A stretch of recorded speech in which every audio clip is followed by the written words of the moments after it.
So hey guys, and welcome back. I have my little lolly sucker here. As you can tell by the title of this video, these are my personal tips on how to achieve and maintain bright colored hair. Now this hair doesn't look too bright right now, but if you look in the actual sunlight, it's pretty darn bright. Just about as bright as it is up here. The only reason why it's showing up kind of patchy is because of the fact that, yes, my hair is naturally like this brown color, and that was after I bleached it three times, and what else did I do to it? I stripped it with the vitamin C treatment. If you're curious about that, I do have a video on that. It's on my channel. I suggest you go and watch that. If you're curious what type of bleach I use this time, because I usually use the L'Oreal Blue Bleach. Really good stuff. Very expensive. I actually used points that I had for the bleaching of my hair with the bleach I used. It's actually a box dye, which is okay. I want to be a cosmetologist. I say it's okay. So go ahead and use it at your discretion. So getting back to tips on how to keep bright colored hair. So first off, if you're curious how I achieve this color, I actually use two different dyes, two different times. One is this Mandarin hair dye. It's by La Roche Directions.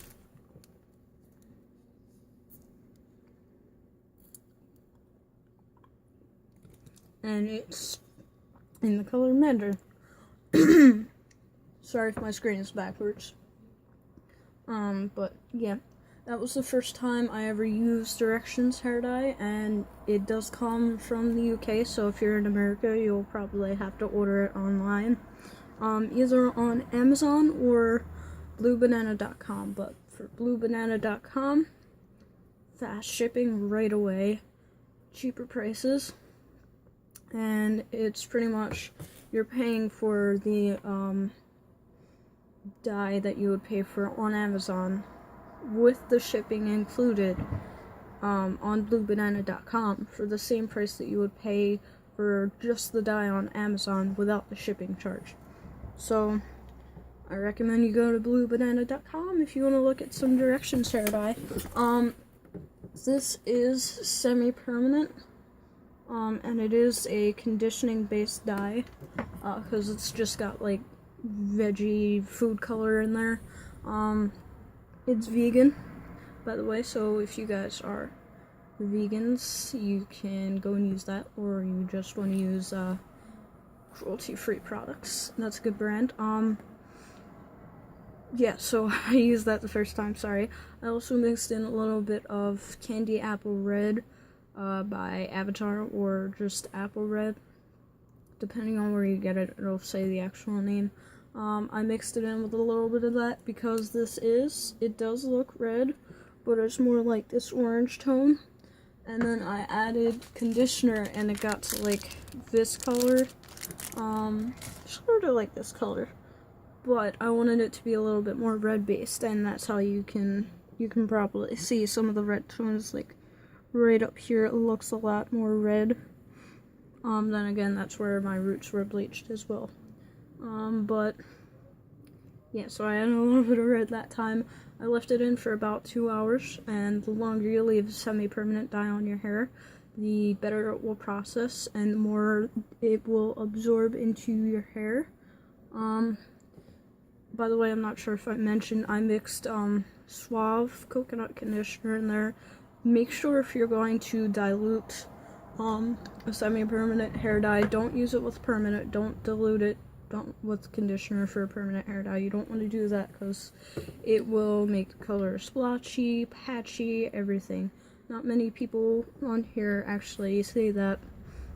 Yeah, don't mix conditioner with permanent hair dye. Just with semi-permanent. Because with semi-permanent, you apply it straight from the bottom into your head. So there's no peroxide, no ammonia or anything in there, so it's not really gonna do much except for maybe lighten the color a little bit. So yeah, also if you wanted like a bright or pastel color and you want to save money, get either Directions or another semi-permanent hair dye. I'm going to show you another one that's really good. Get it in the darkest shade possible. Get the cheapest sulfate-free conditioner. Mix it together with just a little bit of the darkest shade of color that you want. Say you wanted like a lilac. Get the deepest purple that you can. Put like the amount of conditioner that you think you'd need to cover your head. I suggest applying the dye onto dry hair because it will absorb better, but if you want to put it on wet hair, that's your preference. And like I said, the longer you leave it on, the better. Get as much conditioner as you need that you think will cover your whole head. Pour in a little blob and mix it all together. Do the same thing, like say you wanted like this bright orange hair dye. I couldn't find anything darker than this, but if I did, I would take like a little, well, maybe about this much, and add it to like that much conditioner, because that way you'll save a lot of money. And the conditioner you get is like about this much. That's a water bottle, by the way, if you guys can't tell. And it's only like maybe $1 or $2. And compared to the actual dye, which is $11 for this little bottle here, mixing that together, it's a lot better, a lot cheaper. So yeah, that's one tip. Leave it on. Apply it with a lot of conditioner, because the better state that your hair is in, the more moisture that it has, the longer the color will stay. Some people say that if your hair is really damaged, the color will take really well to your hair, and it may, but the thing is, if your hair is like fried, your color's not going to last as long as mine. And I just re-dyed my hair about 2 weeks ago, and it's the same color as it was. Same exact color, and I've washed it like once or twice. Yeah, once or twice, but orange and red pigments are bigger, so they don't hold on to the hair as well. So considering the fact that my hair is still this bright, it's a pretty good thing. So yeah, that's a good semi-permanent hair dye. The other one that I used is actually another brand that I just started out trying, and it's Arctic Fox. This is also a really good brand, because that's what I re-dyed my hair with some more conditioner. This one smells a lot like grapes. Yeah, man. So if you don't like to smell grapes, just get some conditioner, cheap conditioner or whatever, and mix it in. Unless you have the money, then you can put in expensive hair treatments or whatever in your hair. Just make sure they don't have sulfates in them. I mixed this with some conditioner. I only used about that much, maybe, and I poured it in with conditioner, and compared to my whole head, guess what? I still have that much left. Ooh, maybe more. Sorry about that, I almost dropped it. So some other tips besides using conditioner to moisturize your hair and leaving it on for a long time for the after process of dyeing your hair. This video is already almost 9 minutes long, but just bear with me. Another good tip is don't wash your hair as frequent. Now, like I said, I dyed this about 2 weeks ago, re-dyed my hair, and I didn't record it, sorry guys, but I did record me first applying the hair dye to the hair when, after I bleached it, which I also made a video on. I already mentioned that. But don't wash your hair as frequent. Now, some people have very fine, thin hair. I don't. As you could tell, it's pretty thick. Even with my layers in my hair and my hair being straight, it is thick. So my hair doesn't get greasy a lot. It's naturally coarse. But when I do wash it, every time I wash it, because I only wash it maybe once a week, 2 times is like touching it. I only wash it once a week to preserve the hair color, and also, another thing, if your hair is very moisturized, you're not really gonna need to wash it as much. Oh, like I was saying, every time I wash it, I always use Aussie's deep conditioner, Moist. It says on it, and I mix it with some vitamin E oil, which is very good for your hair. I also use it for my ears, which you probably can't tell. Sorry guys if you hate stretched ears, but yeah, I use it on my ears too. And mixing it in with the deep conditioner and leaving it in my hair for 3, maybe 4 hours does a lot of good, because considering the fact that I don't straighten it much anymore, also don't use a lot of heat on your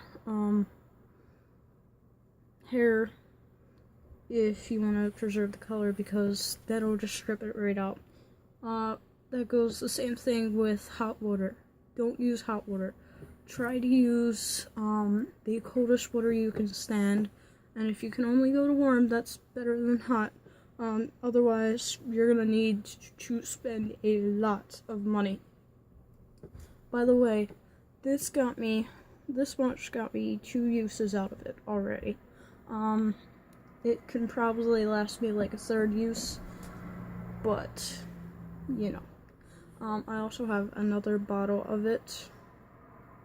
Yeah, I also have another bottle of it. That's 88 milliliters, in European, measurements, but in the United States it's about 3 fluid ounces, so that's pretty good considering I have all this hair and I still have a little bit left. But yeah, cold showers, they may hurt you, but you'll get used to them, and I actually like cold showers now because it actually helps to seal off the rest of my pores in my body as well as the pores in my hair, and it helps to prevent acne. Good thing if you have very oily skin. Wash your body in hot water, then rinse it off in cold water when you're rinsing your hair. It's a very good thing. What's the other thing I want to talk about?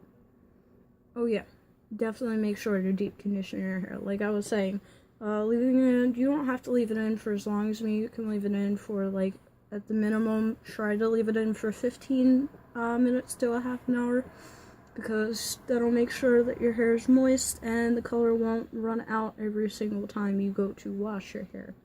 The better your cuticle, the better the color will take. The better the color will take, the less you'll have to dye. So that's pretty much all I have to say. If I have anything else to add, I'll just drop it in the description box below. So thank you guys very much for watching, and stay tuned for my next video. Love you guys. Bye.